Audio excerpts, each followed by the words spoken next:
വയനാട് ദുരന്തത്തിന്റെ പശ്ചാത്തലത്തിൽ സംസ്ഥാന സർക്കാർ ദുഃഖാചരണം പ്രഖ്യാപിച്ചിരിക്കെ സർക്കാർ നിർദ്ദേശം മറികടന്ന് മൂന്നാർ ഗ്രാമപഞ്ചായത്തിൽ മാലിന്യമുക്ത കേരളം പരിപാടിയുടെ ഭാഗമായി സെമിനാർ സംഘടിപ്പിച്ചുവെന്ന ആരോപണവുമായി സിപിഐ രംഗത്ത്. സർക്കാർ നിർദ്ദേശത്തിന് വിപരീതമായി പഞ്ചായത്ത് പ്രവർത്തിച്ചുവെന്നാണ് ആക്ഷേപം. എന്നാൽ ഉദ്യോഗസ്ഥർ എത്തിയിരുന്നുവെങ്കിലും സെമിനാർ നടന്നില്ല എന്നാണ് പഞ്ചായത്തിന്റെ വിശദീകരണം. വയനാട്ടിലെ ഉരുൾപൊട്ടൽ ദുരന്തത്തിൽ നിരവധി ആളുകൾക്ക് ജീവൻ നഷ്ടമാവുകയും നിരവധി ആളുകളെ കാണാതാവുകയും ചെയ്ത സാഹചര്യത്തിലായിരുന്നു സംസ്ഥാന സർക്കാർ 2 ദിവസത്തെ ഔദ്യോഗിക ദുഃഖാചരണം പ്രഖ്യാപിച്ചത്. സർക്കാരിന്റെ അടക്കമുള്ള യാതൊരു പൊതുപരിപാടികളും നടത്തരുത് എന്നായിരുന്നു നിർദ്ദേശം. എന്നാൽ ഈ നിർദ്ദേശം മറികടന്ന മൂന്നാർ ഗ്രാമപഞ്ചായത്തിൽ മാലിന്യമുക്ത കേരളം പരിപാടിയുടെ ഭാഗമായി സെമിനാർ സംഘടിപ്പിച്ചുവെന്ന ആക്ഷേപവുമായിട്ടാണ് സിപിഐ പ്രാദേശിക നേതൃത്വം രംഗത്ത് വന്നിട്ടുള്ളത്. സർക്കാർ നിർദ്ദേശം മറികടന്ന പഞ്ചായത്ത് പരിപാടി സംഘടിപ്പിച്ചുവെന്നും ഇത് തികച്ചും അപലപനീയമാണെന്നും സിപിഐ നേതൃത്വം പറഞ്ഞു. അതിഭീകരമായ മണ്ണിടിച്ചിലും അതിന്റെ ഭാഗമായി നമ്മുടെ സഹോദരങ്ങൾ നൂറുകണക്കിന് ആളുകളാണ് മണ്ണിനടിയിൽ കിടക്കുന്നത്. കുറെ പേരുടെ ചേതനയേറ്റ ശരീരം നമുക്ക് ലഭിച്ചിട്ടുണ്ട്. ഇന്ന് 2 ദിവസമായി നമ്മുടെ ദേശീയ പതാക പകുതി താഴ്ത്തിക്കെട്ടി ദുഃഖാചരണം പ്രഖ്യാപിച്ചിരിക്കുകയാണ്. സർക്കാരിന്റെ എല്ലാ പരിപാടികളും മാറ്റിവെക്കണം എന്നാണ് സർക്കാരിന്റെ നിർദ്ദേശം.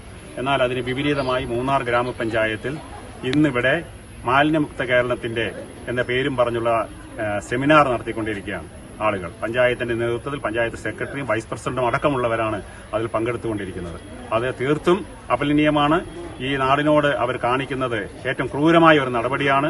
നമ്മുടെ സഹോദരങ്ങൾ അവിടെ ജീവന് വേണ്ടി പോരാടുമ്പോൾ ഇവിടെ ഇങ്ങനെ സർക്കാരിന്റെ നിർദ്ദേശത്തിന് വിപരീതമായി ഇങ്ങനെ ഒരു പരിപാടി നടത്തുന്നത് ഒരിക്കലും അംഗീകരിക്കാൻ കഴിയും. എന്നാൽ ഉദ്യോഗസ്ഥർ എത്തിയിരുന്നെങ്കിലും പരിപാടി നടത്തുക ഉണ്ടായില്ല എന്നാണ് പഞ്ചായത്ത് അധികൃതരുടെ വിശദീകരണം. മാലിന്യമുക്തം നവകേരളം പദ്ധതിയുടെ ഭാഗമായിട്ട് എല്ലാ പഞ്ചായത്തുകളിലും ഏകദിന ശില്പശാല സംഘടിപ്പിച്ചതാണ്.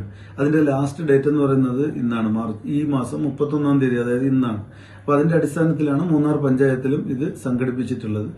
ഇതിനകത്ത് വളരെ കുറച്ച് ആൾക്കാരാണ് ഇതിനകത്ത് നിന്ന് പങ്കെടുത്തത്. നമ്മൾ പരിപാടി അല്ലെങ്കിൽ ശില്പശാല സ്റ്റാർട്ട് ചെയ്യുന്ന സമയത്ത് തന്നെ വയനാട്ടിലെ പ്രകൃതി ദുരന്തത്തിൽ മരണപ്പെട്ടവർക്ക് അനുശോചനം രേഖപ്പെടുത്തിയതിനു ശേഷം ബഹുമാനപ്പെട്ട വൈസ് പ്രസിഡന്റ് അധ്യക്ഷനായിരുന്നു. അദ്ദേഹം അനുശോചനം രേഖപ്പെടുത്തിയതിനു ശേഷമാണ് നമ്മൾ പരിപാടി സ്റ്റാർട്ട് ചെയ്തത്. പക്ഷെ ഈ ഒരു അടിയന്തരമായ ദുഃഖകരമായ ഒരു സാഹചര്യം നിലനിൽക്കുന്ന സാഹചര്യത്തിൽ നമ്മൾ പരിപാടി തുടർന്നില്ല. അത് ഉടനെ തന്നെ നമ്മൾ അവസാനിപ്പിച്ച് മറ്റൊരു ദിവസത്തിലേക്ക്, ഡേറ്റൊന്നും നിശ്ചയിച്ചില്ല, മാറ്റിവെച്ചുകൊണ്ട് പരിപാടി അവസാനിപ്പിക്കുകയും ചെയ്യും. അതാണ് ഇവിടെ ഉണ്ടായിട്ടുള്ളത്. News bureau Munnar.